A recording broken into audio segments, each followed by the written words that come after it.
প্রিয়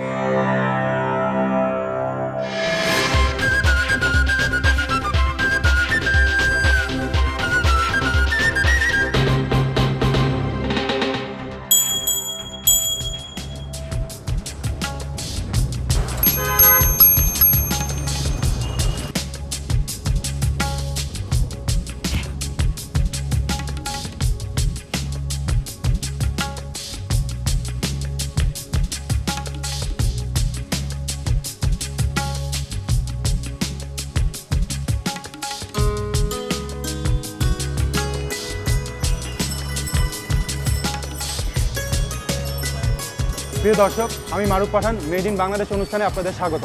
আমাদের এই অনুষ্ঠানের প্রতি পর্বে আমরা একজন উদ্যোক্তা এবং তার কাজের সাথে আপনাদের পরিচয় করিয়ে দিই। তেমনই একজনের সাথে পরিচয় করিয়ে দিতে আজকে আমি পুরনো ঢাকায়। চলুন যাওয়া যাক।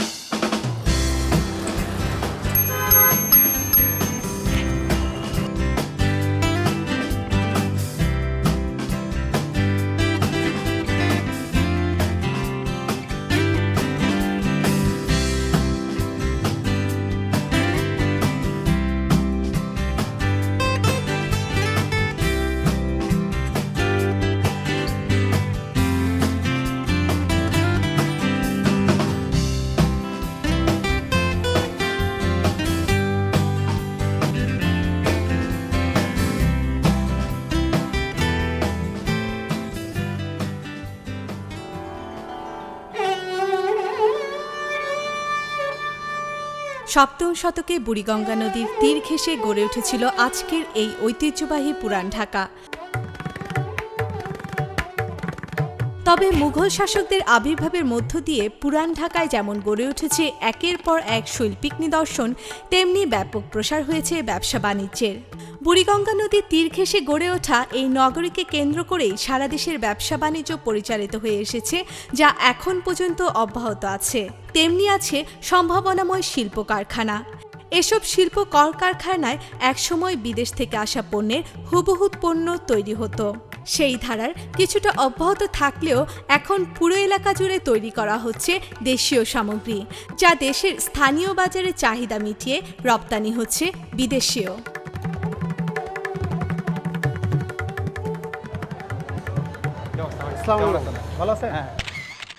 হুমায়ুন কবির 1993 সালে মাস্টার্স পাশের পর কর্মজীবন শুরু করেন পুরান ঢাকার একটি বাল্ব ফ্যাক্টরিতে।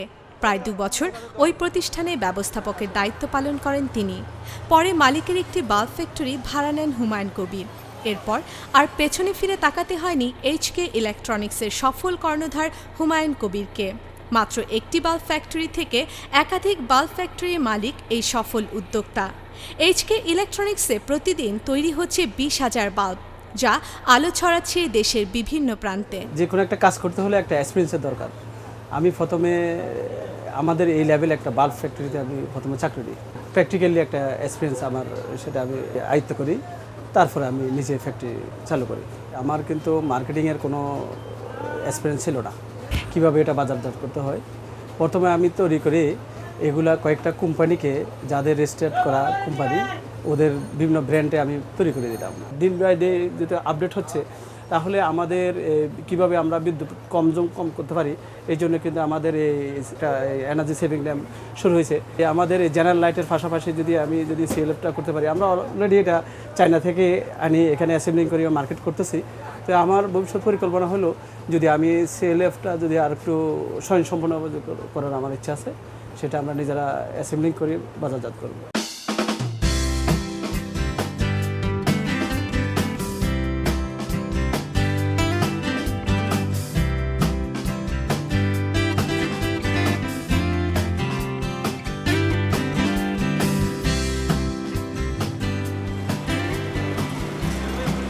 হ্যাঁ, এখান থেকে কিন্তু আমার শুরু। এটা হলো, এই টিউবটার নাম হলো ফ্লান্স টিউব। কি টিউব বলে এটাকে? ফ্লান্স টিউব। ফ্লান্স টিউব। হ্যাঁ। এটা কোথায় তৈরি হয় কোথায়? এটা তাইওয়ান থেকে আসে। তৈরি করা সম্ভব না? বাংলাদেশে সম্ভব, কিন্তু একটু কস্টলি। এখানে কিন্তু এই যে একটা সিলার তৈরি করা হয়, এটা বাল্বের একটা অংশ। এই মেশিন থেকে পরবর্তী অন্য আরেকটা মেশিন দেওয়া হয়।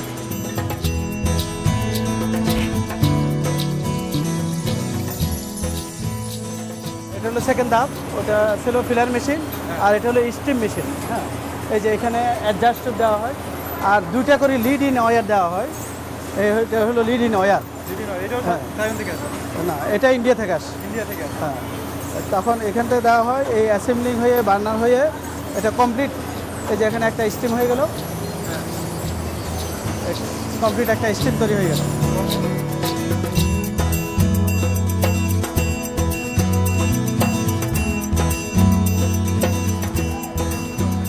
এই মেশিনটা হলো মাউন্টিং মেশিন। মাউন্টিং মেশিন, এই যে এর আগে আমরা স্টিম মেশিন দেখাছিলাম, এই স্টিম মেশিনে এই কমপ্লিট স্টিমটা হলো। এই কমপ্লিট স্টিম এখান থেকে এক একটা করে দেওয়া হয়, আর এই দিক থেকে যায় ফিলামেন্টটা। এটা হ্যাঁ মাউন্টিংয়ে কমপ্লিট হয়ে গেল।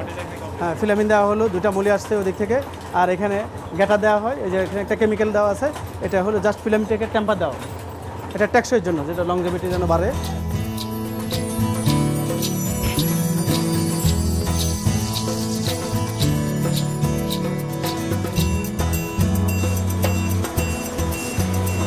এটা হলো সিলিং মেশিন। এখানে এক একটা মাউন্টিং, এখান থেকে এই যে এই মাউন্টিংটা দেওয়া হয়, আর এক একটা সেল দেওয়া হয়। সেল দেওয়ার পরে বার্নার হয়ে বার্নিং হয়ে এই যে হলো সেল, এটা কমপ্লিট হয়ে বেগম হয়ে বার্নার হয়ে এখানে আসে, এই যে এই জায়গায় শেষ। এটা হলো বেগম মেশিন। এটা হলো বায়ু শূন্য করা হয়। বায়ু শূন্য করে এর ভিতরে 86% দেওয়া হয় ল্যাম্প গ্যাস, আর 14% দেওয়া হয় নাইট্রোজেন গ্যাস। 86% যেটা ল্যাম্প গ্যাস, এটাকে এই বাল্বটা জ্বালাইতে সাহায্য করে। আর নাইট্রোজেন গ্যাসটা, ওইটা বাল্বটা যখন গরম হয় ওটাকে ঠান্ডা রাখতে সাহায্য করে নাইট্রোজেন গ্যাসটা।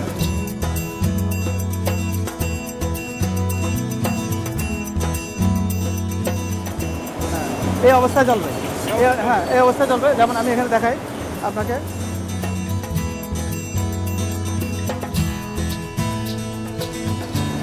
এই কমপ্লিট বাল্বটা হয়ে গেল। হ্যাঁ,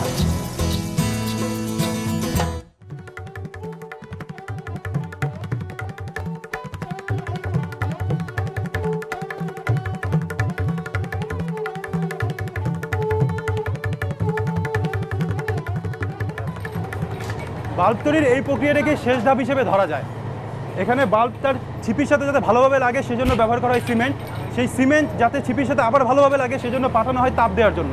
তাপ দেওয়ার পর তারটি কেটে দেওয়া হয়, কাটার পরে চলে যায় শোল্ডারিংয়ে। শোল্ডারিংয়ের পর বাল্বটি সরাসরি চলে যায় প্যাকেজিং করার জন্য উপরে। এরপরে এই বাল্বগুলো পাইকারি ব্যবসায়ীদের মাধ্যমে ছড়িয়ে পড়ে দেশের আনাচে কানাচে।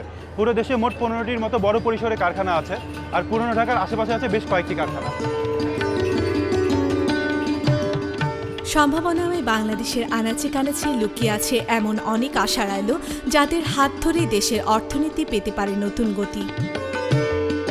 শুধু তাই নয়, দেশের অর্থনীতিতে এই ক্ষুদ্র ও মাঝারি শিল্পের উদ্যোক্তাদের ভূমিকা উল্লেখযোগ্য। জিডিপিতে এই শিল্পের অবদান 25%। বাংলাদেশে লাইট ইঞ্জিনিয়ারিং, ইলেকট্রিক্যাল অ্যান্ড ইলেকট্রনিকের মতো স্বল্প মাঝারি শিল্প বা এসএমই প্রতিষ্ঠান রয়েছে 60 লাখ, যেখানে কাজ করছেন কয়েক লাখ মানুষ।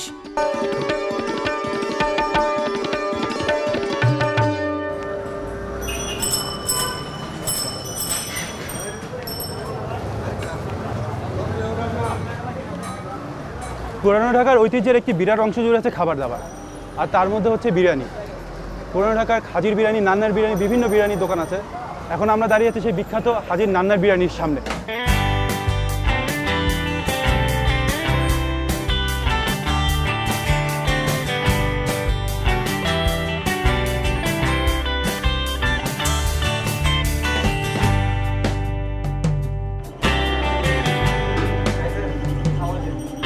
মামা, একটি বিরিয়ানি দেন।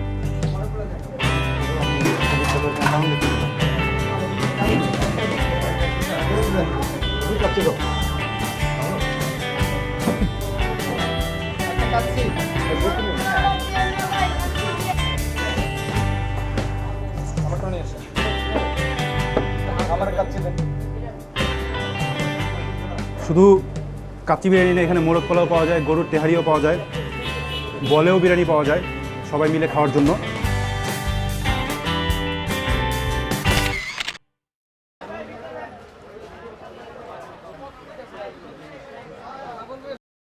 প্রিয় দর্শক, আমরা এখন ধোলাইখালে। পুরানো ঢাকার এই বাজারটি বাংলাদেশের সবচেয়ে বড় গাড়ির খুচরো যন্ত্রাংশের বাজার। আপনার গাড়ির যে কোনো সমস্যার সমাধানে আপনি নিশ্চিন্তে এখানে চলে আসতে পারেন। এখানকার কারিগররা চোখের দেখায় বানিয়ে দিতে পারে আপনার গাড়ির যন্ত্রাংশটি। এদের নেই কোনো প্রাতিষ্ঠানিক শিক্ষা, কিন্তু এখানকার কারিগররা ভীষণ রকমের প্রফেশনাল, যা চোখে না দেখলে বিশ্বাস করা যায় না। চলুন বাজারটা একটু ঘুরে দেখে আসা যাক।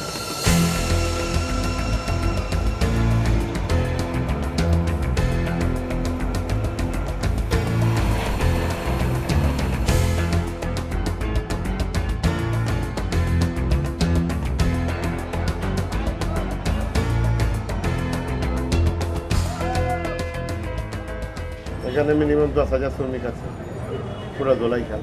এখানে করতে করতে তারা শিখা যায়, এই গাড়ির কাজ করে, যে গাড়ির কাজ করে আরেকটা মিস্ত্রি, তার মিস্ত্রির কাজ দেখতে দেখতে আরেকজন শিখা যায়।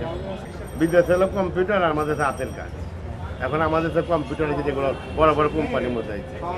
ধোলাইখালে তো কম্পিউটার নাই, ধোলাইখালে হাতের কাজ। ধোলাইখাল না থাকলে বাংলাদেশই বাঁচত না। ধোলাইখাল আছে থেকে বাংলাদেশ পাইকা দিবে, গাড়ির জগৎ পাইকা দিবে।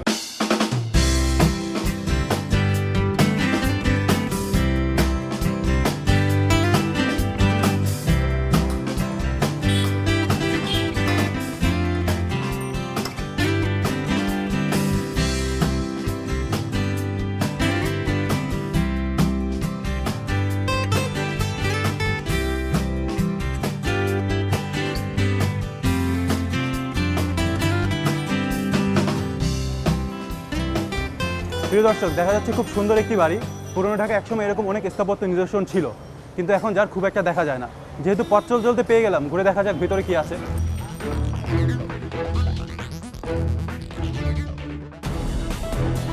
টিপু সুলতান রোডের পুরনো এই বাড়ির পুরো অংশটাই এখন গ্যারেজ। পুরান ঢাকায় এ ধরনের গ্যারেজ আছে প্রায় শখানেক, যার সাথে জড়িয়ে আছে কয়েক হাজার মানুষের জীবিকা ও বাংলাদেশের ক্ষুদ্র মাঝারি শিল্প খাতের অপার সম্ভাবনা।